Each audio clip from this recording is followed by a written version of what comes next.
Hello. Hi. Hello, everybody.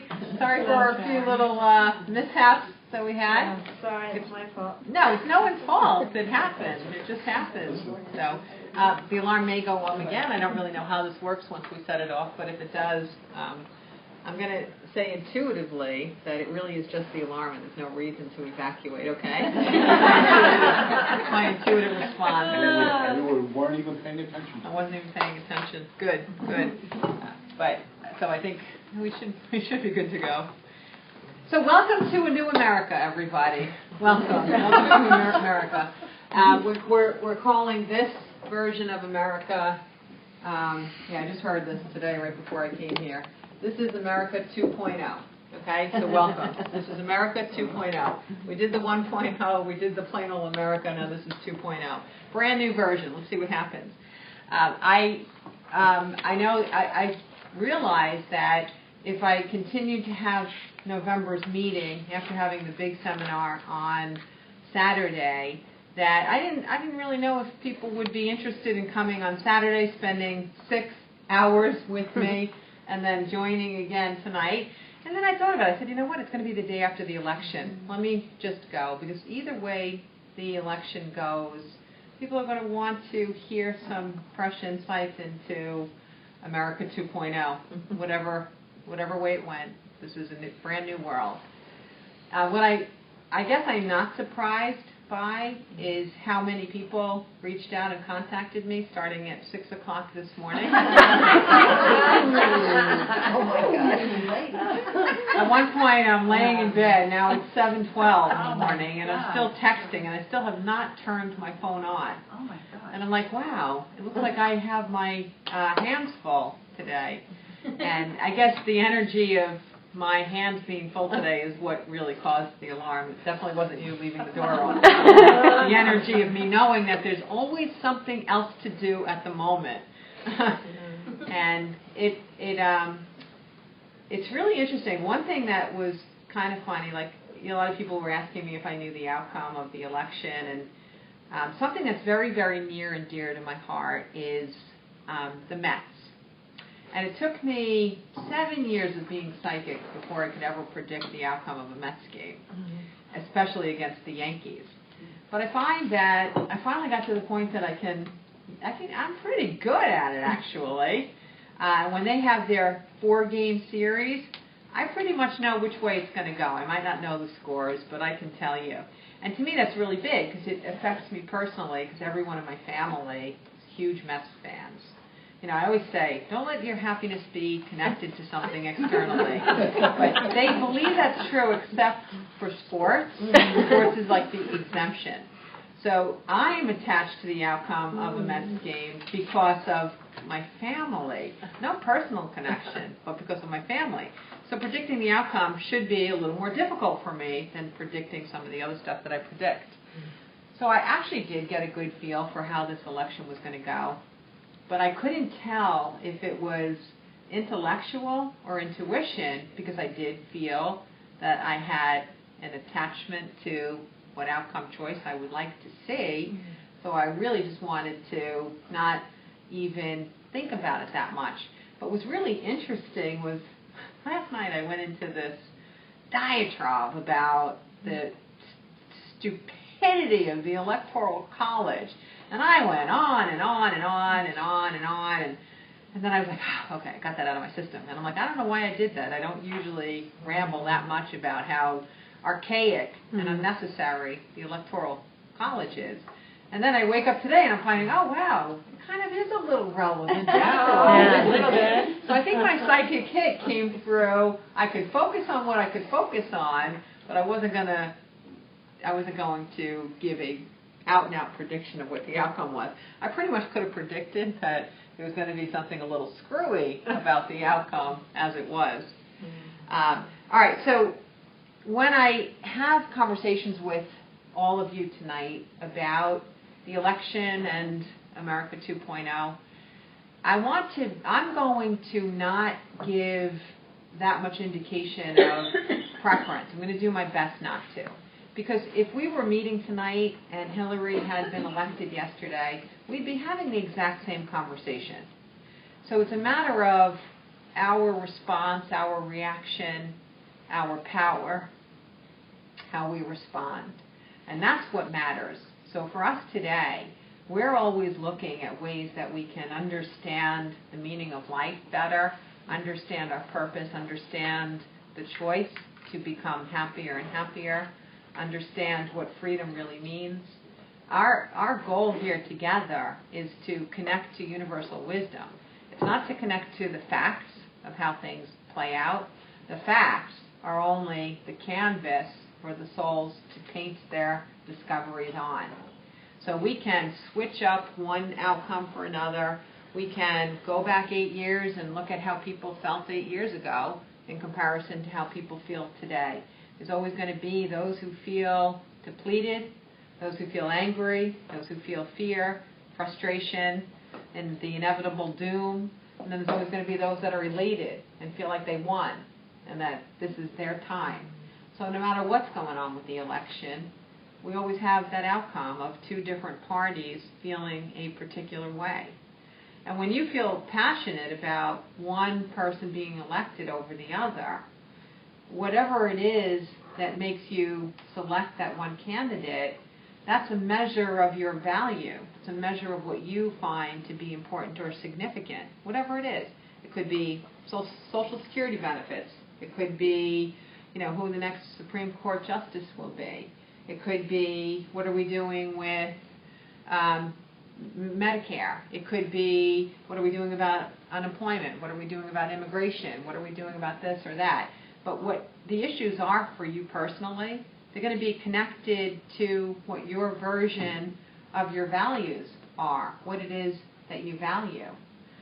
One of the fascinating things about a presidential election is that no matter where someone is within the level of awareness in their personal life and the choices that they make in their individual relationships, a lot of that kind of gets scrapped when it's a global arena, because people don't feel as though their judgment or their negativity or their expressions towards others who have different ideas than them, they don't feel like it has the same impact as if we're acting like that only within our personal environment of our day-to-day experiences.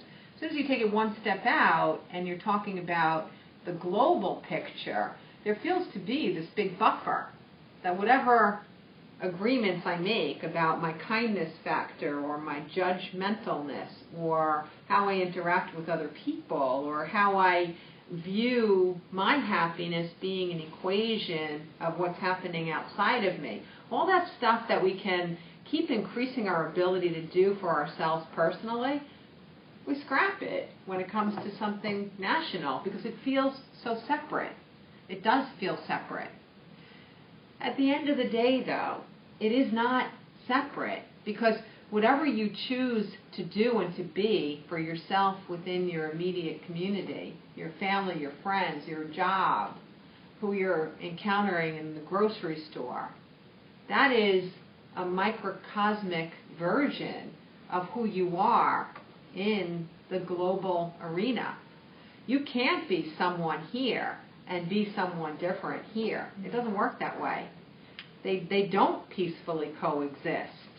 You can't be two versions of yourself. You can only be one version of yourself. So one of the things that I think is really important to talk about today is your own definition of yourself. Let's take politics out of it. Who are you? What is important to you? Who do you want to be? What's your place in the world? What's the place in your immediate community and your extended community? What's your place inside your home? What's your place inside of all of the people that you encounter in a given day? You have to decide for yourself who that person is. Because if you recognize and know at this point in your life that happiness is your choice, happiness is something that's coming from the internal you and the eternal you, not coming from the external you. If you recognize that, then whether something is happening intimately connected to you in your day-to-day experiences or something is happening a few degrees of separation away from you, which is on the global canvas, it's still you that's meeting it and greeting it every day. It's still you. And that means that if you're unhappy with the outcome of the election, you still have the same power today that you had yesterday. You are no less powerful, even if you don't want Trump to be your president. You are as powerful today as you were yesterday. And that's something that's most critical to not lose sight of. It's very important to understand that there are ebbs and flows that are going to happen externally, and those are designed to help us to have awakenings. It's designed to help us know things that we've forgotten individually and collectively. Every knock on the door that we get, whether it's right on our door or it is an outcome of an election, everything that happens is designed to be a conversation with the universe. That's what it's designed to be. So for a few minutes, I'm going to talk to the perspective that you did not want Trump to be elected. Let's talk to that perspective. Again, like I said, if I were here yesterday, and we had a different outcome yesterday and I was here today, and Hillary was our president-elect, then I would be talking about you wanted Trump and not Hillary. So today we're going to talk about we're living in a Trump nation. Let's talk about that outcome. All right? Let's talk about that outcome. If you were there on Saturday, then just think of this little version as just reinforcement for what we talked about on Saturday. But there was an insight that I got into how energy works many years ago. And luckily, on Saturday, I got filled in with some of the details, so I think I can actually use names now. Otherwise, I was just saying him and her and him and her and that and this. Today, I think I might be able to use names. But during the couple of years that I was really learning how to develop my psychic ability and remove my masks and layers, one of the things that I would do was I would use the newspaper as my source. One thing is if I would hear the newspaper hit the driveway in the morning and I was asleep, if it woke me up, I would get the headline. And I would, later when I got out of bed, I would tell Stryker what the headline was that I got, and sure enough, I was pretty much always right. And then there were other ways that I used the newspaper. I would scan the paper. I would almost open it in my peripheral. And I would only go to something if I was getting a psychic hit about it so that I could keep practicing and growing things that I would have the ability to validate later. The answer's right there, right? So I would practice getting psychic hits from the paper. There were two incidents that I remember most vividly other than just the headline. And one of them was, I don't remember the year, but you can certainly look it up. We needed a new pope. We. Like I personally needed a new pope. Yeah. Really affects my day-to-day life, right? We needed a new one. The old one was gone. Okay. Dead? Is that what happened? He had vacated his position and he had moved out of the palace. The Vatican? He moved out. So,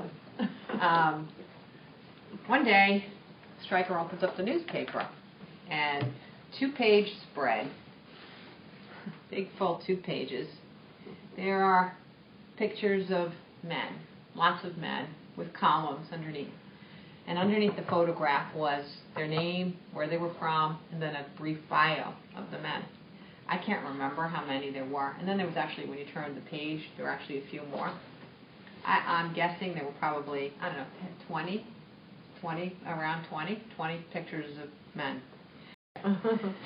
So I said, all right, this man right here, I was still using language like better and worse and good and bad. So I said, this one is our worst choice, and this one is our best choice. And I already knew what best and worst meant to me personally, and it meant which one is the most aligned with universal truth, which one is most in the vibration of love, which one has the highest level of awareness, therefore can be the one that brings forth the most love to our version of reality. I'm psyched and pumped because I've been listening to guides for a couple of years now, and they're painting a really pretty picture of what our country is going to look like and what the world is turning into. So I'm pumped. This is an opportunity for us to get the best damn Pope possible. Didn't I use damnation in that sentence? We're going to get the best darn Pope that we can. Gosh darn Pope that we can get. And woo, the stars are going to shine more brightly. And sure enough, I did find out that the word was elect. They elected the Pope. They elected the Pope. So they elected the Pope. So Stryker pulls out the paper. He's like, Karen, I have some really bad news. And I thought it was a joke. Like he's going to say, you picked it. We got the best one. Life is good. You heard your guides right. But it was the worst one. I picked out of 20 or 30 men the one that was the worst for civilization possible. Now, I could care less about the Pope, but I care about humanity. I care about being psychic and being able to hear my guide's version of we're going to create a brand new world, and the level of awareness of humanity is rapidly increasing. So to me, this was evidence that everything my guides had told me was wrong, and that the world is crushed. It's going to be decimated now. So I am sobbing and sobbing and sobbing. They could have dropped a bomb on the street right by my house, and I wouldn't have felt any less pain than I felt when I knew that outcome. So I was a newbie at communicating with guides. I could only communicate with them when I was feeling at least not bad. I didn't have to be feeling good, but I had to be at least not feeling bad. And I was feeling really bad, so I couldn't talk to them. I was cursing at them, but I couldn't talk to them. So they're registering my complaints, hoping that at one point I'll stop cursing at them and they can have a conversation with me again. So apparently that night was the time. I finally stopped being mad at them.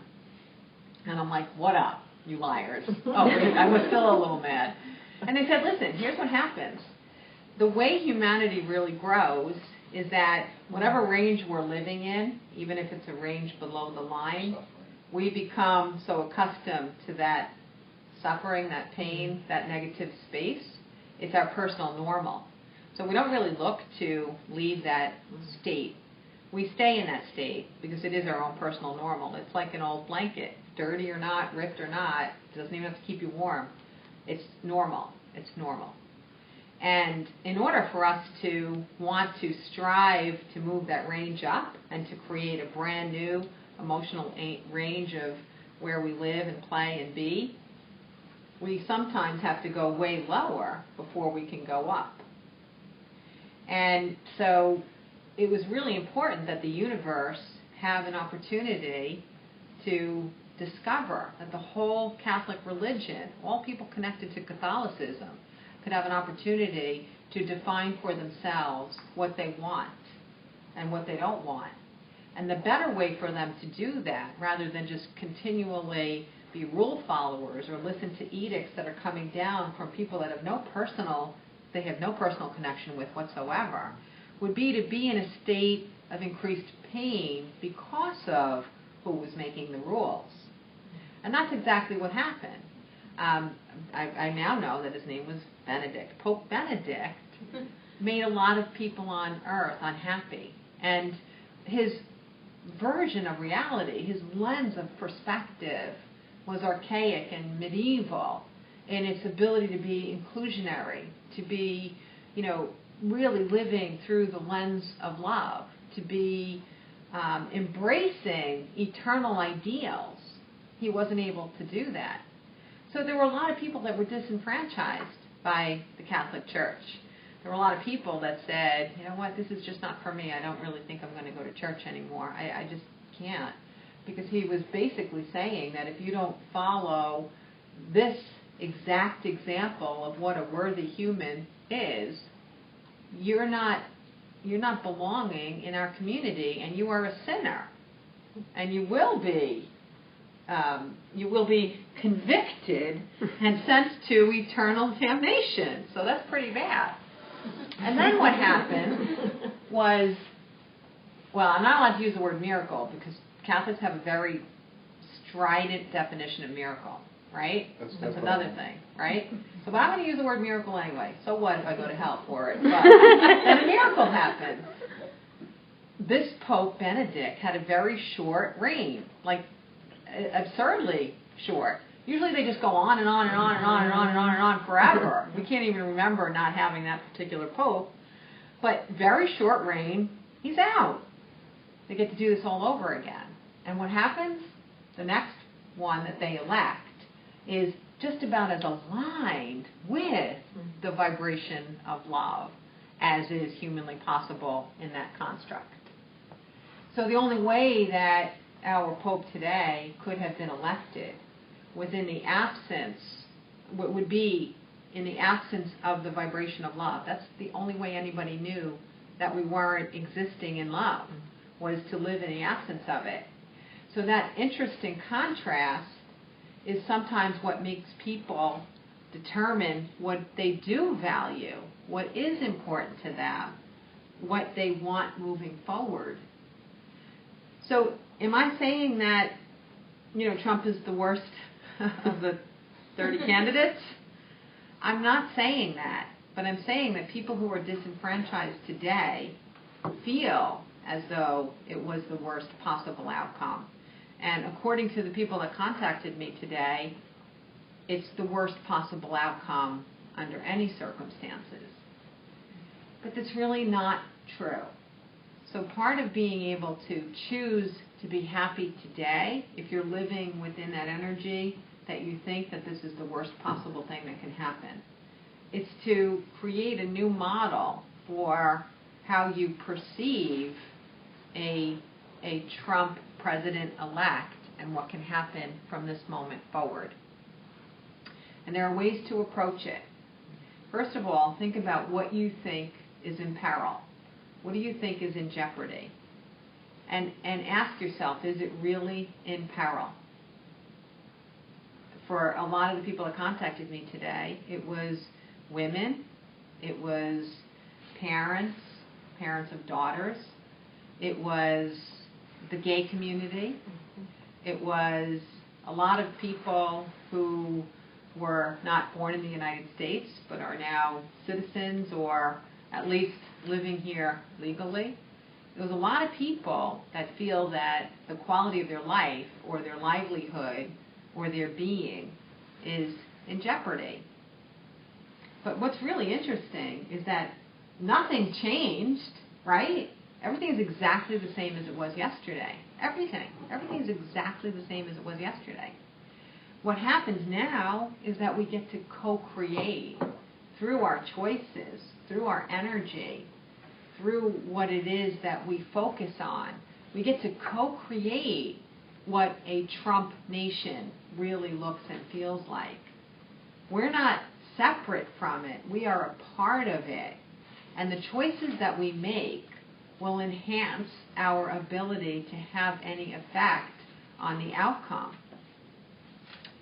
So the first thing we have to understand is that you're allowed to grieve, you're allowed to be angry, you're allowed to, I had one client today that used the word destroyed. He said he was destroyed. He was destroyed today. So you're allowed to have those experiences because we're human. And your version of how things affect your reality are based on your values, but they're also based on your history. They're based on the emotional range that you have lived in. Where's your comfort zone? If you have had a disenchanted childhood and you only wanted Hillary Clinton as president, and this is the opposite of what it is that you wanted, you're going to revert right back to the emotional experiences that you had when you were disenchanted as a child. It's a familiar place to go. You go back to the space of familiarity. And it elicits all sorts of feelings. I'm unworthy. I have no power. I'm invisible. These are the feelings that are being elicited in people who wanted Clinton to be elected. They feel invisible. They feel disenchanted. They feel disenfranchised. They feel unworthy. And they feel powerless. So the answer is, do you promote those feelings? Do you complain about those feelings? Do you badmouth everything that you see or hear on earth now and let those feelings grow? Do you choose to stay in that emotional range? Do you want to live in the place that you've been trying as an adult to get out of? Did you get to visit a higher range? Wouldn't you like to choose to be in that higher range again? Despite what's going on externally, wouldn't you like to rejoin that higher place and then choose to live there? The answer is, of course, you would like to, but you have to activate the choice. You have to look within yourself and say, why did this outcome elicit within me a feeling of invisibility, a feeling of low self-worth, a feeling of disempowerment, a feeling of futility? What is it eliciting in me? What is it really eliciting in? Since there's been no real change, what I feel today is fear because I'm afraid to go back to where I was those things. I thought I was invisible. I thought I was irrelevant. I thought I was insignificant. I thought I was unworthy. I thought I had no power. You're afraid that the country is going to put you back there because of our president-elect. That's what you're afraid of. But the universe is a mirror for what happens inside of us. If we stay in the place of pain, our energy gets put into the universe, and we create a painful reflection back to ourselves. The universe is a consciousness. It's a breathing, living consciousness. But its role is not to decide. Its role is to reflect. It's to reflect back to us that which is going on inside of us. Not to create a new reality outside of us. It's to reflect back to us what is going on inside of us. That's its job. That's how it helps us grow up. That's how it helps us grow up. And I mean as souls. I don't mean as people. As souls, the way our souls grow is to witness back to us. I knew that this was about the alarm. That's why I looked. Sorry, guys. I wanted. So you're allowed to grieve. You're allowed to be disappointed. You're allowed to be angry. You're allowed to wonder. You're even allowed to be afraid. But you're not allowed to stay there. You're not. You're not. You're not. Being in a negative space, focusing on lack, focusing on insecurities, focusing on disempowerment, that's a luxury. You don't have that luxury. None of us have that luxury unless you want to live in the worst of the emotional range spaces that you've ever lived in before. If you want to return there, then take the luxury.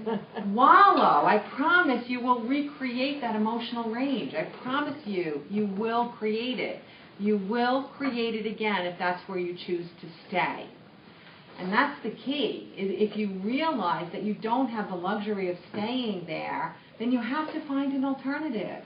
You have to find an alternative. And that's what it is that we do all the time. When you guys come here each month, or you come to any seminar, or you read a book, or you watch my videos, or you listen to me on the radio, or anyone that's attuned to universal truth, or understands a pathway to happiness, what you're doing is saying, I do not choose to wallow. I do not choose a lesser version of reality than I know to be true, or that I know is possible. I want to be a part of the group that is going to make our being human a better experience. I am not opting to be one of those who's going to bring us down. And if I wallow too long, if I stay in a place of disempowerment too long, I am choosing to be a part of the problem rather than a component of the solution. And I won't do that. I won't do it for myself, and I won't do it for anybody I love or anyone that hasn't even been born yet. And that's what we have to remember. You know, I know that as I get messages and I share I actually am kind, so I like to do so kindly. And I make a lot of suggestions, whether it's in a session or it's at a seminar, and it resonates with people. These suggestions are like, yeah, I got that. They feel good. But I can feel that we can't be that gentle with ourselves when it comes to this. We have to take a hard line and stand up for what we want to be, what we want to represent. We have to stand up for it for ourselves, and we have to stand up for it with others. So there's choices now. So let's just say that the cross-section of the people that contacted me today might be represented in this room. Why they feel invisible, or why they feel disillusioned, or why they feel powerless. So let's look at it. Let's create a different version of that. First thing you have to do when you're creating a different version of what you perceive is you first have to find the benefits in that which you perceive to be negative. Because without being able to discover any upside, you're not going to be able to say that there's possibility, that possibility exists. When I am doing coaching, sometimes I can be with someone that just doesn't understand like why they're even here anymore, right? So I have to go to a place where it makes sense to them why they're here. Because if we can't start there, we have nowhere to go, right? We have to go to a place where right now, you know it makes sense for you to be living and breathing and having a life. And what that usually means is hope. At a bare minimum, the first thing that it is that you need is hope. You need to have hope. In this particular case, the way that we introduce hope into what we might think is not hopeful is to find the potential benefits in this outcome. So, let's talk about it. Can anybody think, we're all going to pretend that we're unhappy that Trump was elected. It doesn't have to be true. We're having a philosophical conversation here. Philosophically, you're on the Hillary side of the debate team. Everyone here is on the Hillary side of the debate team. Can anyone imagine what a potential benefit of Trump being elected could be? Anyone? The next season of Apprentice will be awesome. There you go. Slam dunk. There's a gift from the Universal packaged with a nice bow. Yeah. Can I contribute something? If we just take the two names of the candidates that were running yesterday out of the equation and look at both sides, because the vote was almost split, the physical vote. Okay. So we have two sides.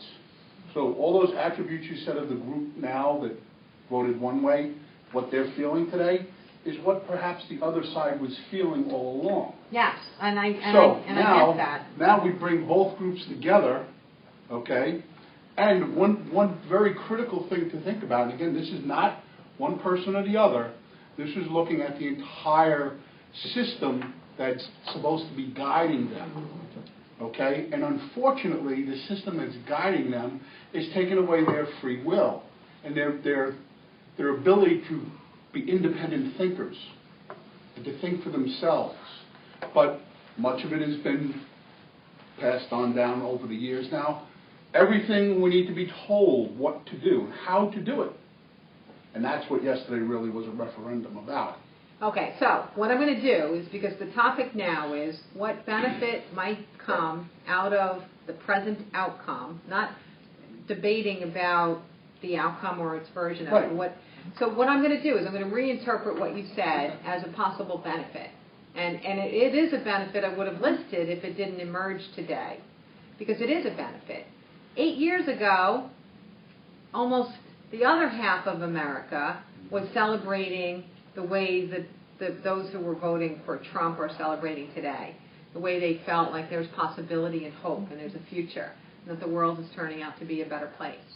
So in a very short period of time, almost everybody in America has had an opportunity to celebrate. But what that does is, because it has been so extreme this time, both of these 8 well, 8 years ago and today. It's been so extreme. It's given us all an opportunity to be in both pairs of shoes, where you don't really often have that in history, where even when the parties are changing with our president, there hasn't necessarily been this grade of a polarization of party ideals and platforms. So now everyone in America has been favored and not favored. And that's the bottom line. So you're right. So in under 10 years, everyone in the United States of America knows how it feels to feel empowered and to feel disempowered by the president of choice. So I'm going to say that, yes, that's a potential benefit. It is a potential benefit. Steve? I was going to say that because he's has a track record of being a astute businessman, he's going to apply those values and virtues to government. And because he's not a politician, he's not a politician. Yeah. Yes. Another potential benefit. We'll see what he does with it. We'll see where he runs with it. But let me tell you something. It's kind of interesting. I don't like to really focus on the negative, and you guys know that. But there are observations I make, and I observe them as almost just I like to see like where we're at. I make lots of observations, and I don't necessarily feel disempowered because of them. But one observation that I've made personally through my own endeavors and through that of clients is that I've recognized that one of the things that really makes this country work is the small business person, the entrepreneur. And I'm not talking big corporate America. I'm talking all the ones in between, those who are employed and the big corporations. But that big slot in the middle, And in my observation, I've noticed that seems to be an incredibly undervalued and underappreciated segment of the population. We're not exalted. We're not given advantages. We're not promoted. We're not supported. We're not helped. Okay? So perhaps someone who has been an entrepreneur, perhaps he'll value and sing for the unsung heroes of the entrepreneurs in our country. I mean, basically, part of our value system is the idea of capitalism, supply and demand and opportunity and freedom for all. Maybe that will emerge and ignite again. So yes, that is a potential benefit. And an additional benefit, an additional thing, is that he comes from a family. His background with his parents, his father and mother, were a great influence on his life, and they were all good throughout the years. So there has been, as opposed to anyone else you choose, you have a lot of negativity. And that's a good point, too. Perhaps the responsibility of being president will elicit within him the best versions of any models that he's ever come across. There's a very good possibility in that. Anyone else have a new potential benefit that can come? Yeah. Well, possibly. I mean, what I see from just the boards and watching, where the states voted, I see that Middle America, which often is so ignored, and I heard that they are have been living without jobs and haven't been heard by government.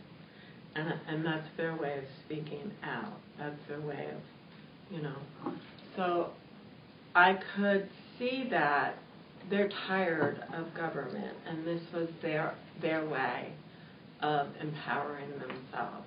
Yes. Which then, from that perspective, whether it's right or wrong, it doesn't matter. It means that someone else is being heard. But I can't help to go a little further, because I want to be totally in that spot, and I'm moving towards it, but I'm not there. I also feel that just like with that horrible Pope, the good thing could be that our country wakes up to, if you don't have experience and you don't have this or that, just a possibility. like, whoa, Nellie, we really made a big mistake, so let's, like, next time really think about how we can do better to have an enlightened leader. Yes. So Those are definitely more potential benefits. And trust me, I got a few things to say. So anyone else want to speak before I do? Last chance. I'm warming up. Sue. It just, like the people are going to, I think, get more involved. Yeah. I mean, like, the only side note that I would make is reading your essay from this month. Right. I think it was this month's essay. Changed my perspective, and I don't really follow any of that, and I was just like, oh, there's nothing for me to worry about. And your essay just does it beautifully. Oh, thank you. I should have reread that before I came here. I wonder what it said. But thank you. All right, everyone, go to my website, KarenGarvey.com, and read this month's essay. That means it'll be the first one in writings when you open up the page. I remember feeling good when I was co-writing that with the guides. So thank you. Thank you. Okay, anyone else? A potential benefit?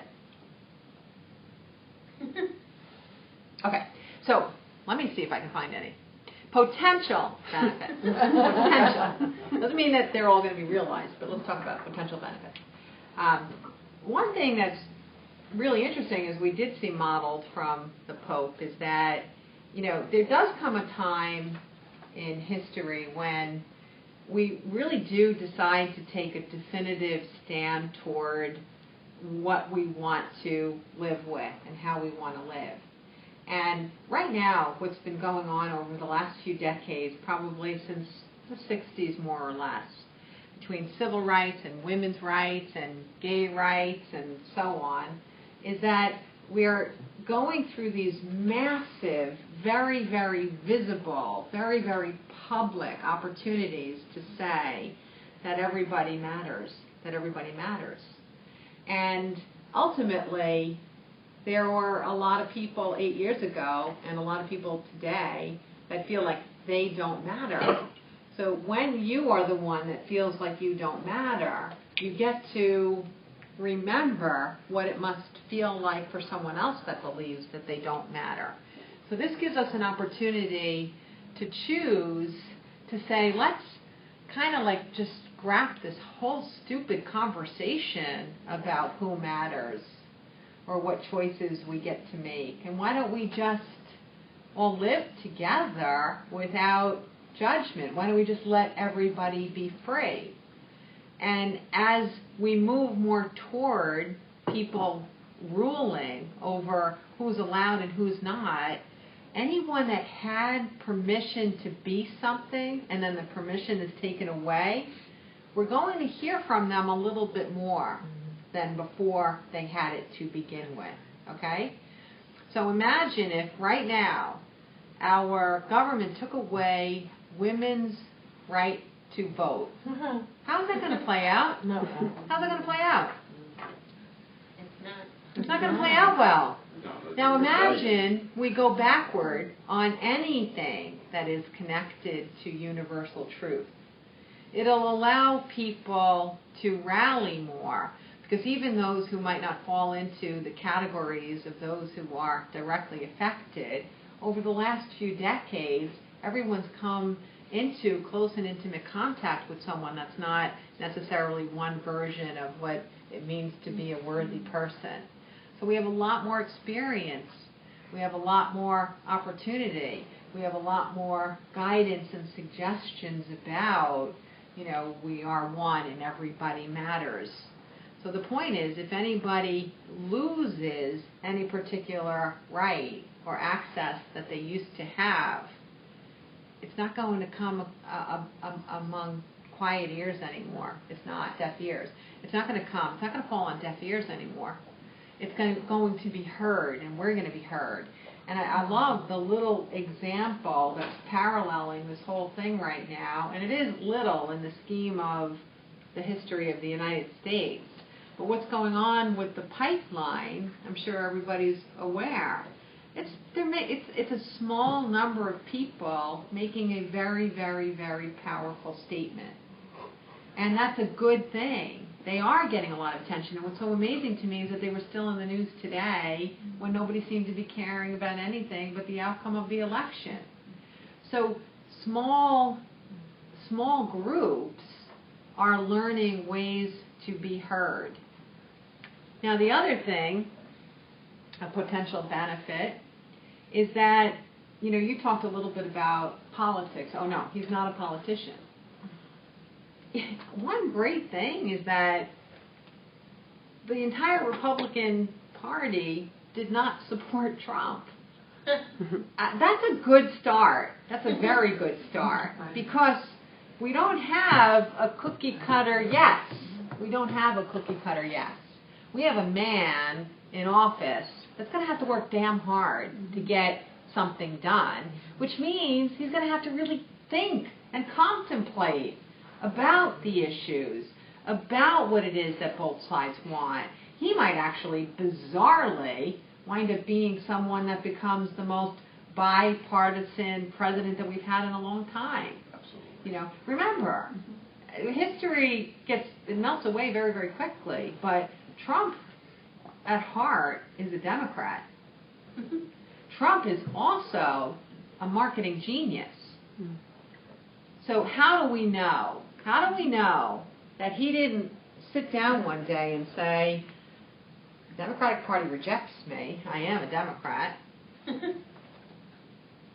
What if I run on the Republican ticket and I market myself in such a way through fear and disgust, inciting agony and unrest? Yeah. What if I do that like I did on Apprentice, because the ratings were really high? When I was controversial, damn it, the ratings went through the roof. Well, isn't that marketing? Exactly. Yeah. Exactly. So I realized I like Apprentice because I am the most important person on the planet, and people should see me in their living room every week, right? So I like The Apprentice. I had to figure out how to keep this thing on the air, because I really like being the most important thing on the planet. And if I can't figure out how to make it interesting so that people are watching, I don't get to be in everybody's living room anymore. Right? And oddly, really funny, is Trump could sit in that boardroom on The Apprentice one week and say something that was 100% the opposite of something that he said in the boardroom the week before. Is it because he's an idiot? Could be. Oh, wait, I left the building for a moment. No, it's because he knows how to market. He knows that he gave a heartful answer the previous week and the ratings didn't do very well. So if he gives a disgusting answer this week, ratings are going to spike. So what did he do? He got the ratings. He got all the ratings he needed to be in your living room every week. That's what he did. So we don't really truly know what he's going to do with that, do we? We don't. We don't truly know what he's going to do with that. We truly don't know. Except his basic virtues will prevail. Yes. Well, I know that's a possibility. However, He's too unpredictable. what I can say is that there's a possibility that that same ego that allowed him to behave in ways that could get good ratings on The Apprentice, same ego that made him have the campaign that it is that he ran, that same ego is not going to sleep now. It's not done. I'm done. This was my goal. I'm done. All right, guys. Let's teach me universal wisdom. Let's get to the heart of the matter. Let's do this thing. But what his ego will be connected to now, getting reelected, and his legacy. He's going to care what the history books say about him. He is deeply connected to what the history books say about him. So for that reason, he's going to want as many people as humanly possible to like him. That's how he operates. He wants people to like him. He really, really, really does want people to like him. And now he doesn't need just one half of America to like him to get the ratings up enough to get him in. Now he really wants everybody to like him. So the potential benefit is that based on his interesting and unique personality, it might work out in our favor. If we think that there's a possibility that that will work out in our favor, and we contribute our energy to that possibility, we're contributing to that possibility coming true. If we keep talking about his flaws that we may have witnessed, if that's how we're perceiving it, then that can grow just as readily. So our option today is to ignite our courage, to ignite our power by having the conversation go toward those potential benefits and putting our energy and our thoughts and our focus and our actions and our beliefs and our feelings toward that possibility. Accentuate positive. Yes. Yes. Here's a very interesting observation that I made today. And here's a benefit that we can already realize. When Obama was elected the first time, and basically all the Trump supporters were the ones that felt alienated and powerless, the reaction was fury. It was an active, angry, visible response. What I'm seeing today is those who feel dismissed. I'm seeing sadness. I'm seeing pain. I'm seeing fear for quality of life. I'm not seeing people picking up bats with their words. I'm seeing something far more human. So to me, there's a great opportunity here that we're not going to exacerbate the divide in our country because we're not being aggressive in our response to Trump's election. That alone is completely different than the outcome of the election 8 years ago. The outcome and the outpouring of anger was so divisive that it made the divide larger and larger and larger and larger and larger. And what we witnessed in Congress and in the Senate was how big that divide got. That's not the response this time. This is not fury. I was just noticing that although today it's more sadness and depression and despair,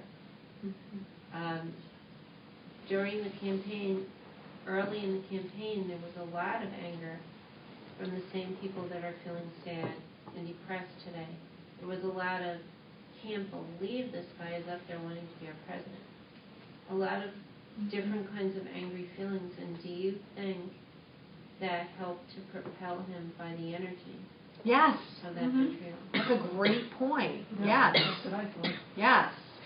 And even in earlier parts of the campaign, I was asking people to look at what they value, not what they're lacking. Look at what they want, not what they don't want. You are absolutely right. You're absolutely right. It's a great point. It's a great point. So now we can see that the energy of sadness is awful, of course, but it's still a better place for us to be at this place than at a place of anger that's only adding in. It's almost like if our new campaign, our new anti-war campaign is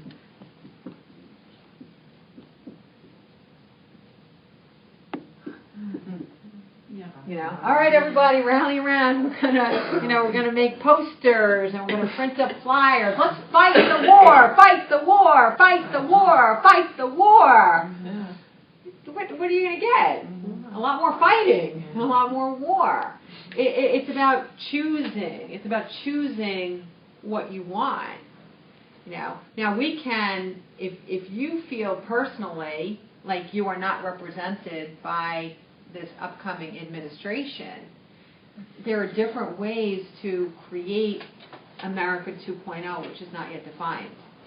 There are ways that you're going to contribute. And your contribution is a choice. If you remain awake, you will make that choice toward an outcome that supports your version of what you want America 2.0 to be. If you are asleep, you're not going to make a choice that's going to support where you want to be.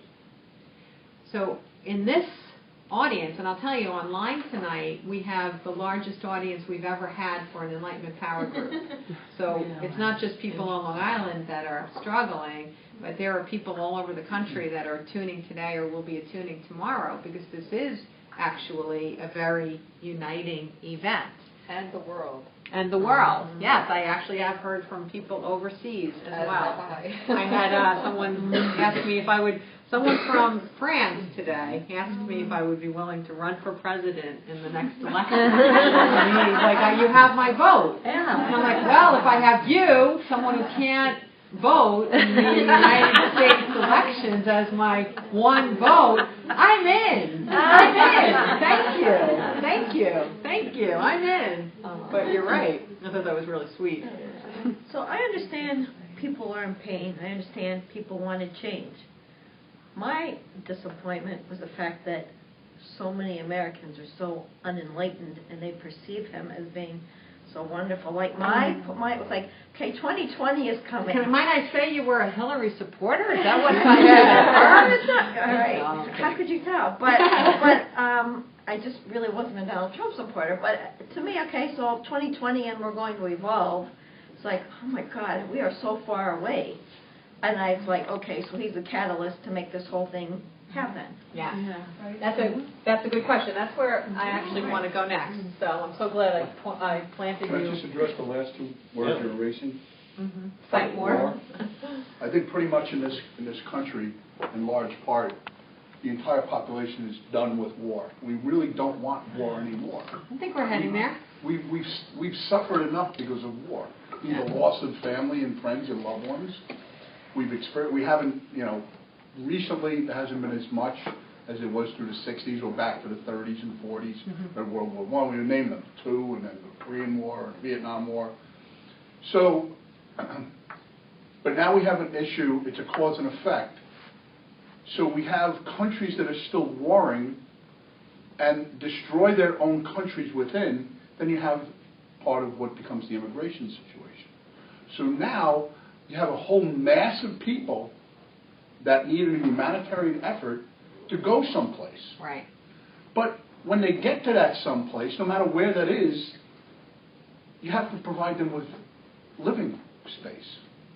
So no matter where that space is going to be, or if they're happy to stay where they are and help internally rebuild, like what went on after World War II, we're going to see that again. And that's what I think was attached to the immigration thing in total, is because you have a lot of foreign countries that are still, dictatorships or whatever else. But in the process of enlightenment for humanity, that will continue until we release the concept of borders and until we release the idea of separateness.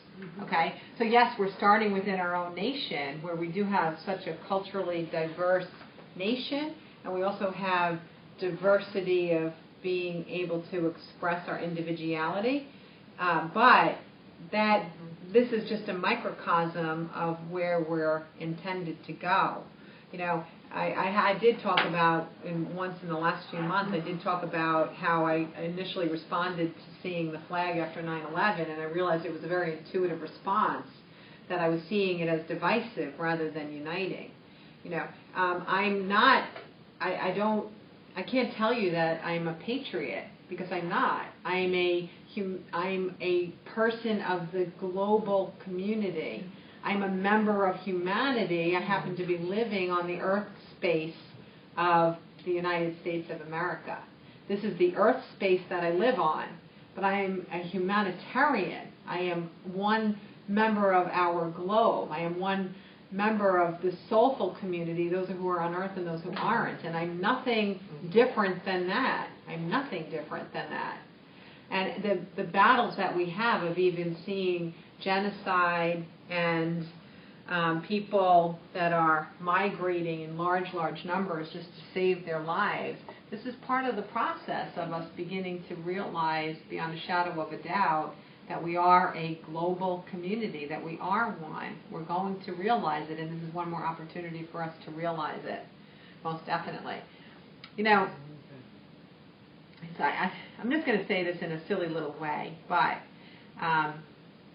you know, the reign of the entitled white man, it's over. And I do believe that even though an entitled, privileged white man was elected yesterday, I believe that the reign is over, because what I feel like part of the response of why the election went the way that it is that the last scraps of entitled white men are so afraid of losing their privilege that they had to fight with down to their knuckles to keep the way of life that they have maintained for thousands of years.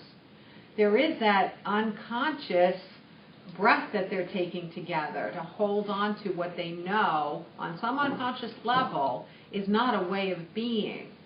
And that entitlement or privilege is not the way you earn your place in this world. You earn your place in this world by choosing who you are and choosing your contribution, not by being born any particular way, white or black, male or female, gay or straight. Whatever it is you're born should not determine the outcome of the quality of your life. And I believe that the privileged white male version of reality is coming to an end, and there's a little bit of panic going on there, okay? But it is coming to an end. Little by little, it's coming to an end. I had an interesting opportunity, and I'm not gonna say her name. I'm gonna do my very, very, very best not to say her name, because I really do respect her. But I used to when the internet was coming around, I used to be part of a women's online internet magazine. It was brand new. It was uncharted territory, and I was part of, my title was senior editor, and I wrote the feature article every month, and I helped to promote this magazine. And we were pioneers, and it was really amazing. And I had the great privilege of interviewing a Long Island pioneer as far as women's rights, and what she, I'm not going to say the name, and I love her, and I adore her, and I got to spend a good amount of time with her, and I really, really, really respect her, and I like her a lot.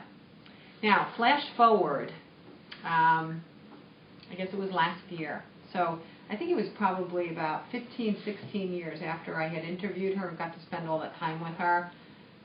She was brought in as a keynote speaker for a women's event, and I went to the women's event because she and I had developed a really nice rapport, and I wanted to see her again. And so I went just for that purpose, to see her again. And I got there in time for her keynote. And I have to tell you, when I listened to her keynote, I was in tears, because it occurred to me that the world changed around her.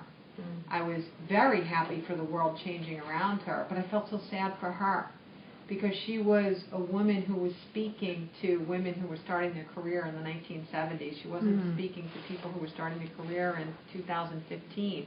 And I just felt like crying. I felt like crying for her not to understand that the world has changed so much around her. And I felt like crying for the people in the room who were going to take her advice and think that it was truth. I didn't want anyone in the room to take her advice. But what it showed me is that in a very, very short 15 years, we have come a long way. Women who are in their 20s now aren't going to understand what that woman went through. And she did go through a lot in the 40s and the 50s and the 60s and the 70s.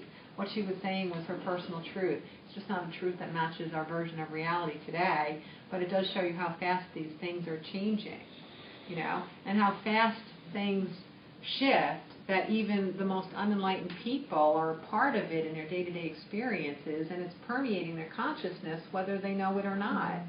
Little by little, you chisel away at these ideas. We could put up a picture of Caitlin, we just need to call her Caitlin, right? We could put a picture of Caitlin up today, the day after Trump gets elected, and we're not going to have the same jabs and jokes and stupid comments behind it, because it's accepted. Look at how long it took to have that become accepted versus how long other things have taken that still are not totally accepted. The level of awareness of humanity is increasing, and if you look at the ways that it's showing itself and you focus on that, then you're contributing to the increase in the positive level awareness.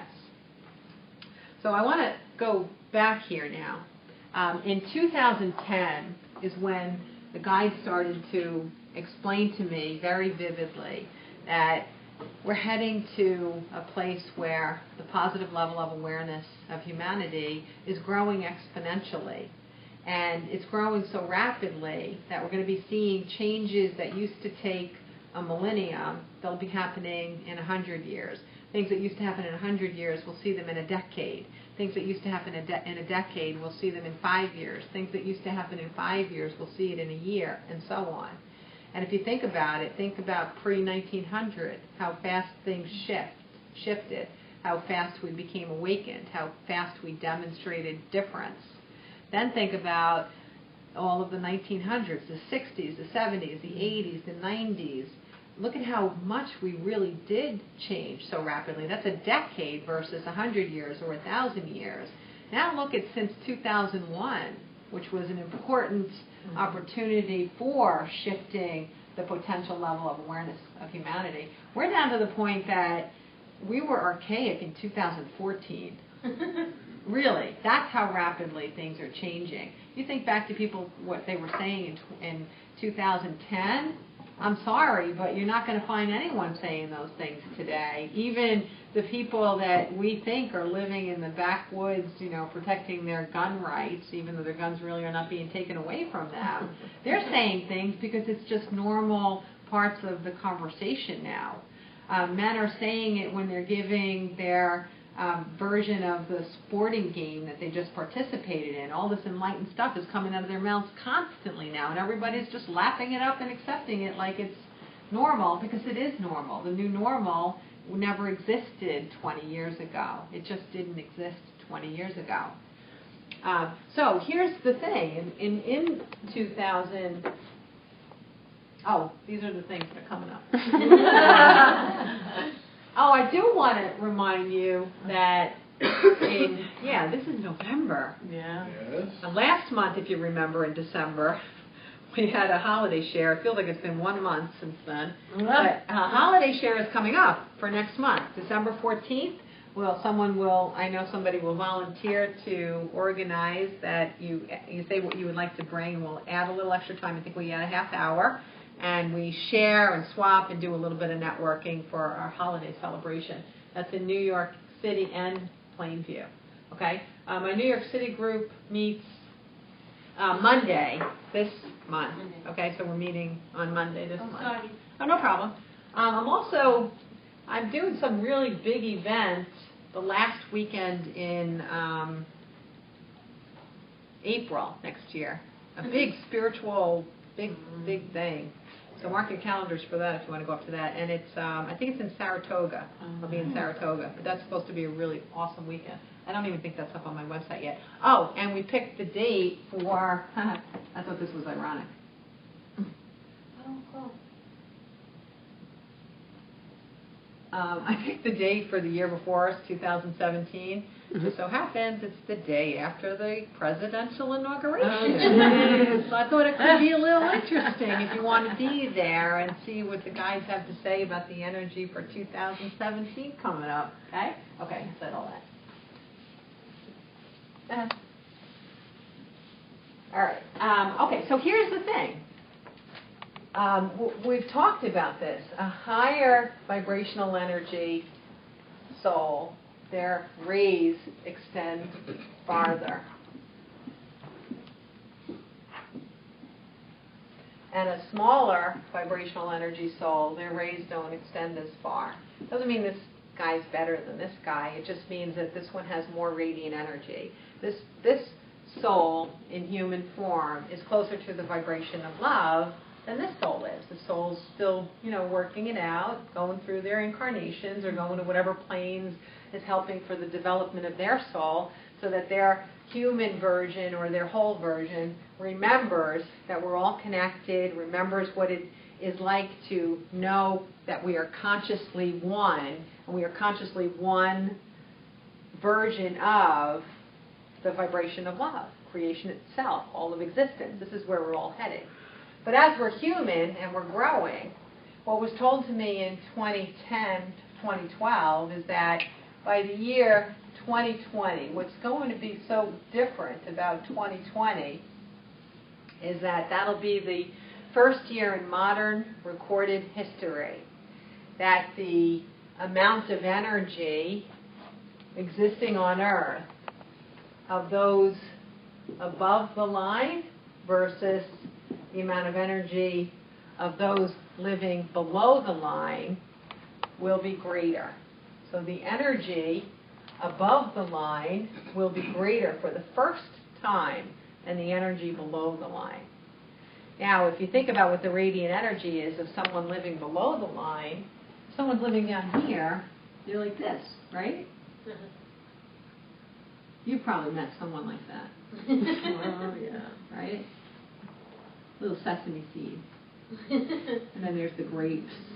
And then there's the grapefruits. But what's fascinating about this, even though this is happening so rapidly now, and we are in a period of accelerated enlightenment, media will tell you that we're mostly below the line. But we're heading there so rapidly because we're heading to 2020 so rapidly.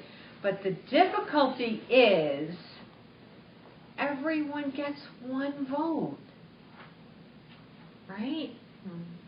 So even though the totality of the energy above the line is much greater and eclipsing the energy of the folks below the line, when they go to the polls, it doesn't show or express the heightened level of awareness of humanity.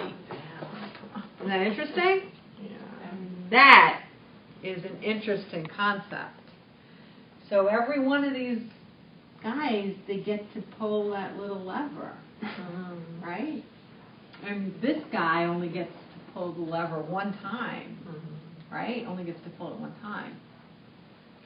So that's what we have to focus on. It's 2016. We've got 4 years to find a way to make the expression of the vibrational energy above the line, since it will eclipse the vibrational energy of that below the line, that it will be able to be demonstrated and recorded in a poll situation. That's our challenge. That's our challenge. Isn't that another benefit of Trump? Yes. I know, Yes. I was just about to That say, we can he's gonna step up to the challenge. When I was, allowing myself to predict at all what the outcome of this election would be, I realized that most people in dialogue were saying which is the lesser of the two evils. I didn't really find anyone that was rah-rah about either candidate. Most were just looking for change or looking for experience versus a lack of loving vibration and tolerance and acceptance. So I didn't expect the outcome would be that we would have a candidate that was so far above the line that version of what could happen in our next administration would obliterate every president that we've had beforehand that was maybe not connected to the vibration of love. I didn't expect that to be the outcome because we're not really at 2020 yet. So does it mean the 2020 election will be the year? I don't know. But what I can tell you is if you want it to be the year, then you have a lot of work to do. Okay? So I was very occupied with a lot going on when I got here, but I did mean to get something, and I'm going to go get it right now. Okay? I'll be right back.